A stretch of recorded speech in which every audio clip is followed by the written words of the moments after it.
KKR star Rinku Singh এর হয়ে যাচ্ছে এঙ্গেজমেন্ট। তো অবশ্যই কার সাথে হচ্ছে সেটা আপনাদেরকে জানাবো ভাই। রিঙ্কু সিং মতলব Rinku Singh remember the name এমনটা উঠে এসেছিল IPL 2023 থেকে। রিঙ্কু সিং এর তারপর থেকে জীবন বদলিয়ে গিয়েছে। অ্যান্ড আপনারা তো জানেন রিঙ্কু সিং এর ফ্যান ফলোয়িং কত, সারা বিশ্বে রিঙ্কু সিং এর ফ্যান ফলোয়িং আছে।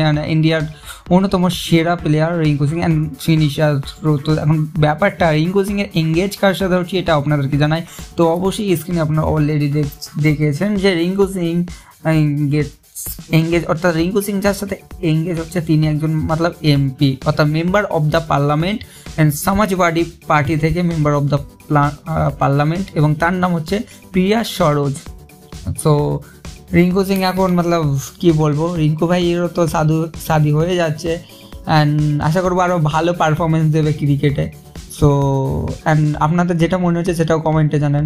অ্যান্ড দেখা যাক অ্যাট দ্য এন্ড কি হয়। রিঙ্কু সিংয়েরটা কি টেকে মতলব টিকটকার না, তো আমার তো মনে হচ্ছে টিকটকার না, টিকে যাবে। চাহাল ধাওয়ানদের মতো হবে না, হার্দিকের মতো হবে না। যেহেতু যদি টিকটকার হতো তাহলে টিকটক না, তার কারণ অবশ্যই নাচনেওয়ালি ভাই ওরা এমনিতেই টেকে নেন। বাই দ্য ওয়ে রিঙ্কু সিংকে ভাই কংগ্রাচুলেশন। তো আপনারাও কমেন্টে জানান যে জুরি আপনাদের কেমন লেগেছে। সো নেক্সট ভিডিও দেখা হবে।